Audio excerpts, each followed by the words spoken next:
Hello friends, welcome to your own channel daily stock. तो दोस्तों, इस वीडियो के अंदर हम अल्फा जियो के डिटेल्ड एनालिसिस के बारे में बात करेंगे और जानेंगे कि आपको अल्फा जियो के अंदर इन्वेस्ट करना चाहिए या नहीं। चलिए शुरू करते हैं।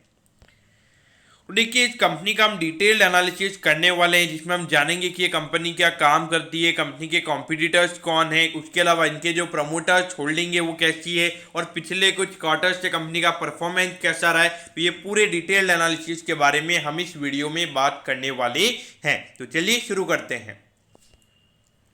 तो देखिए, सबसे पहले हम ये जानेंगे कि ये कंपनी काम क्या करती है। तो देखिए, ये जो कंपनी है ये जियो फिजिकल सिस्मिक डेटा एक्विजिशन का ये कंपनी काम करती है। अब इसका मतलब क्या है? अब इसका मतलब ये कि कहाँ कहाँ पे ऑयल अवेलेबल है, कहाँ कहाँ पे गैस अवेलेबल है, जिसका एक्सप्लोरेशन करना होता है, वो ये कंपनी काम करती है। आपने देखा होगा कि जो ऑयल, गैस, हाइड्रोकार्बन, मिनरल, इनका जो एक्सप्लोरेशन होता है, तो उस डेटा को एक्वायर करने का, उसको प्रोसेस करने का, उसको इंटरप्रिटेट करने का ये कंपनी काम करती है।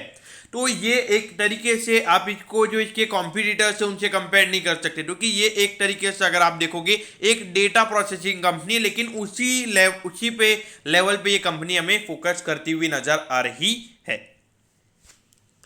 अब इसके अलावा अगर हम देखेंगे तो मार्केट कैप यहाँ पे काफी छोटा है कंपनी का, लगभग 190 करोड़ का इस कंपनी का हमें मार्केट कैप नजर आता है। आपको जान के हैरानी होगी कि एक टाइम पे इसका मार्केट कैप लगभग 800 करोड़ के लगभग था। तो देखिए, 800 करोड़ से इतना नीचे ये स्टॉक क्यों ट्रेड कर रहा है, तो उसके पीछे के रीजन है, तो उसके बारे में भी हम बात करेंगे। तो देखिए, 426 का यहाँ पे बुक वैल्यू हमें नजर आता है, लेकिन स्टॉक अभी 298 पे ट्रेड कर रहा है। तो यानी कि अराउंड 30% हमें जो बुक वैल्यू है कंपनी की, उसके नीचे हमें स्टॉक ट्रेड होता हुआ नजर आ रहा है। लेकिन देखिए, आरओसी हो या आरओई हो, इन दोनों के नंबर्स यहाँ पे काफी कम है। अगर पी रेशियो की बात करेंगे तो अभी 8.6 का पी रेशियो हमें नजर आता है, जबकि इंडस्ट्री का पी लगभग 21 का है। तो इंडस्ट्री के कंपैरिजन में सस्ते पे ट्रेड कर रहा है, लेकिन इसका जो वैल्यूएशन है वो इतना नहीं आता है। ये वैल्यूएशन और भी कम हमें, यानी कि जो पी रेशियो का नंबर है वो हमें यहाँ पे हायर साइड में देखने को मिलता है। लेकिन देखिए, कंपनी डेट फ्री है, ऑन डेट कंपनी के ऊपर कोई डेट नहीं है, लेकिन जो प्रमोटर्स की होल्डिंग है उसमें उन्होंने अराउंड 9.56% की अपनी होल्डिंग प्लेज की हुई है। तो देखिए, अधिकतर ये जो छोटी कंपनीज होती है, यहाँ पे जो होल्डिंग प्लेज होती है, तो वहाँ पे मार्केट इसे नेगेटिव वे में लेता है। और अगर हम डिविडेंड की बात करेंगे तो 2.69% का डिविडेंड यील्ड हमें यहाँ पे नजर आता है। तो देखिए, कभी भी डिविडेंड यील्ड ज्यादा है तो उसका एक ही मतलब है, वो ये है कि वहाँ पे री इन्वेस्टमेंट के ऑप्शंस आपके पास काफी कम अवेलेबल है, इसीलिए आप ज्यादा डिविडेंड्स अपने शेयर होल्डर्स को दे रहे हो। तो ये देखिए, पिछले 4 साल से अगर हम देखेंगे तो पूरा डिक्रीजिंग ट्रेंड में हमें कंपनी के रेवेन्यू के नंबर्स नजर आते हैं और प्रॉफिटेबिलिटी वाला भी हमें सेम ट्रेंड यहाँ पे नजर आता है। देखिए, हम कह सकते हैं कि 2021 में हमने कोविड देखा है, लेकिन 1920 में हमने कोई कोविड नहीं देखा है, और वहाँ पे बुरी तरीके से कंपनी के रेवेन्यू के नंबर गिरे थे और वहाँ पे प्रॉफिटेबिलिटी भी हमें लॉस में आती हुई नजर आई थी। तो यहाँ पर अगर हम पिछले कुछ क्वार्टर्स अगर हम कंपनी के रेवेन्यू या फिर जो क्वार्टरली नंबर्स अगर हम उसकी बात करेंगे तो देखिए, मार्च 2019 में कंपनी ने 175 करोड़ का रेवेन्यू जनरेट किया था, और उसके बाद अगर हम देखेंगे तो अभी दिसंबर 2021 वाला क्वार्टर खत्म हुआ है, यानी कि ऑलमोस्ट अगर हम देखेंगे तो ये जो मार्च 2022 है, यहाँ पे लगभग 3 साल पूरे हो जाएंगे और कंपनी ने वो सेम रेवेन्यू अभी तक रिपीट नहीं किया, और 100 करोड़ के नीचे ही कंपनी का रेवेन्यू हमें नजर आता है। तो ये बहुत ही बड़ा अंडर परफॉर्मेंस है, और अगर हम पिछले कुछ क्वार्टर से देखेंगे तो यहाँ पे बहुत ही बड़ी इनकंसिस्टेंसी हमें कंपनी के रेवेन्यू के नंबर्स में देखने को मिल रही है। तो देखिए, कभी 82 लाख का नंबर हो जाता है, कभी 80 करोड़ का हो जाता है, और कभी सीधा 2 करोड़ का नंबर हो जाता है। लेकिन एक चीज आप यहाँ पे देखिए कि हर बार सितंबर वाले क्वार्टर में कंपनी के लिए इश्यूज रहते हैं, लेकिन फिर भी एक कंसिस्टेंसी पॉइंट ऑफ व्यू से हमें यहाँ पे कंपनी के अंदर इश्यूज नजर आते हैं।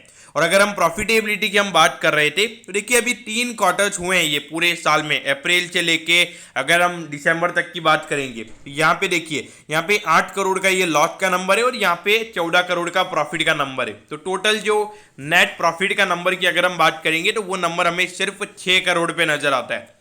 तो 6 करोड़ के हिसाब से अगर हम देखेंगे on an average her quarter में 2 करोड़ का नेट प्रॉफिट कंपनी ने कमाया है, तो 8 करोड़ का नेट प्रॉफिट यहाँ पे कंपनी का होता है। और 8 करोड़ के बेसिस पर अगर हम कंपनी के वैल्यूएशन निकालेंगे तो 190 करोड़ के मार्केट कैप पे 24 का पी रेशियो कंपनी का आता है, क्योंकि ऑलमोस्ट हमें इंडस्ट्री का ही नजर आता है। और ये देखिए हमने आने वाले क्वार्टर में ये इमेजिन किया है कि कंपनी प्रॉफिट रिपोर्ट करेगी। अगर कंपनी वहां पे लॉस रिपोर्ट करती है तो जो हमें 6 करोड़ का नेट प्रॉफिट हमने इमेजिन किया है, सॉरी 8 करोड़ का जो नेट प्रॉफिट हमने इमेजिन किया है, वो हमें 4 करोड़ के नेट लॉस में भी हमें नजर आ सकता है। तो इसलिए मेरे ख्याल से वैल्यूएशन पैरामीटर्स पे हमें यहाँ पे जो स्टॉक का पी रेशियो हमें दिखाया जा रहा है, हमें उसे फोकस नहीं करना चाहिए। तो देखिए अगर हम यहाँ पे होल्डिंग पैटर्न की बात करेंगे तो शेयर होल्डिंग पैटर्न यहाँ पे थोड़ा अट्रैक्टिव हमें नजर आता है, लेकिन देखिए यहाँ पे कभी प्रमोटर्स अपनी होल्डिंग को बढ़ा रहे हैं और उसके बाद में भी रिसेंटली पिछले 2 क्वार्टर्स पहले यहाँ पे प्रमोटर्स की होल्डिंग थोड़ी सी कम हुई है। तो देखा जाए तो थोड़ा बहुत प्रमोटर्स कभी बढ़ा रहे हैं कभी कम कर रहे हैं, तो ये थोड़ा मैनिपुलेशन पॉइंट ऑफ व्यू से मुझे यहाँ पे नजर आता है। अगर एफआईआई की बात करेंगे तो एफआईआई की होल्डिंग यहाँ पे लगातार बढ़ रही है, ये थोड़ा एक पॉजिटिव साइन है। और अगर डीआईआई की बात करेंगे तो यहाँ पर इनकी डीआईआई की होल्डिंग कभी कम ज़्यादा हो रही है। लेकिन देखिए एक छोटी सी कंपनी में अगर 1.5 से 2% का अगर एफआईआई का होल्डिंग है तो इससे कोई फर्क पड़ेगा? क्योंकि देखिए आप देखिए ना, अगर 190 करोड़ का मार्केट कैप है तो अगर 2% का भी एफआईआई का होल्डिंग होता है तो लगभग 3.5 से 4 करोड़ का ये नंबर आता है। तो देखिए 3.5 से 4 करोड़ का एफआईआई और डीआईआई के लिए ये नंबर काफ़ी छोटा है मेरे ख्याल से। तो मुझे नहीं लगता कि इससे हमें ज़्यादा पॉजिटिव वे में लेना चाहिए। उसके अलावा अगर हम देखेंगे तो पूरा होल्डिंग पब्लिक के पास ही अराउंड 52% का होल्डिंग हमें यहाँ पे रिटेल इन्वेस्टर्स के पास नजर आता है। तो देखिए यहाँ पर ये जो इसके कॉम्पिटिटर्स हैं जिसके अंदर आपको जिंदल ड्रिलिंग, आकाश एक्सप्लोरेशन, ड्यूक ऑफशोर, तो इसका एनालिसिस हमारे चैनल पे ऑलरेडी हो चुका है। पिछले 1-2 वीक्स पहले हमने यहाँ पे इसकी वीडियो निकाली है, तो आप उस वीडियो पे गो थ्रू कर सकते हो। और ये अल्फा जियो ये इस एक्सप्लोरेशन वाले एरिया में ये हमें लास्ट स्टॉक नजर आता है, तो इसके बारे में हम आज डिस्कस कर रहे हैं। तो आप पूरा सबका डिटेल्ड एनालिसिस देख सकते हो और आपको जो कंपनी अच्छी लगती है या फिर आपको पूरा सेक्टर ही ऑल ओवर अच्छा नहीं लगता है तो आप इसको इग्नोर कर सकते हैं। लेकिन अगर हम market cap point of view से देखेंगे तो जिंदल ड्रिलिंग हमें यहाँ पे एक डोमिनेंट प्लेयर नजर आता है from market point of view also, और प्रॉफिटेबिलिटी भी यहाँ पे जिंदल ड्रिलिंग की हमें सबसे ज्यादा नजर आती है। तो देखिए एक बहुत ही बड़ा वेल्थ डिस्ट्रॉयर ये स्टॉक रहा है। अगर आपने 5 साल पहले यहाँ पे इन्वेस्ट किया है 1 लाख रुपए तो उसकी वैल्यू अभी सीधा 32,000 हो जाती है। तो देखिए लगभग अगर हम देखेंगे तो 1090 रुपीज़ का हाई है, तो वहाँ से लगभग 300 रुपये पे ये स्टॉक अभी ट्रेड कर रहा है, तो यानी कि मोर देन 65% ये स्टॉक ऑलरेडी गिर चुका है। देखिए मेरे ख्याल से अगर देखा जाए तो ये जो पूरी इंडस्ट्री है, जो एक्सप्लोरेशन वाली इंडस्ट्री है, ये आने वाले टाइम पे इश्यूज रह सकते हैं। और एक कंसिस्टेंसी पॉइंट ऑफ व्यू से ये जो पूरी इंडस्ट्री है यहाँ पे हमेशा इश्यूज रहे हैं, और इसीलिए मार्केट ये पूरी इंडस्ट्री पे इतना पॉजिटिव हमें नजर नहीं आता है। तो मेरे ख्याल से अगर आप एक कंसिस्टेंट ग्रोथ वाले स्टॉक्स अगर आप देख रहे हो तो उसके हिसाब से ये स्टॉक उस लिस्ट में नहीं आता है, तो कंसिस्टेंसी के हिसाब से आपने यहाँ पे इन्वेस्ट नहीं करना चाहिए।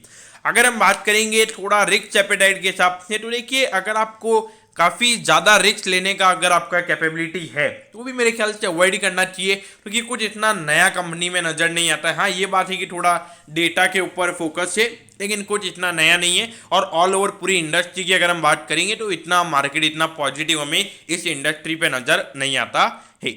तो दोस्तों मैं होप करता हूं कि अल्फा जियो के पूरे डिटेल एनालिसिस के बारे में आपको सब कुछ पता चल गया होगा। अगर आपकी कोई भी क्वेरीज है आप कमेंट कीजिए, मैं जरूर आपके कमेंट पर रिप्लाई करूंगा। ओके दोस्तों, thank you, have a nice day.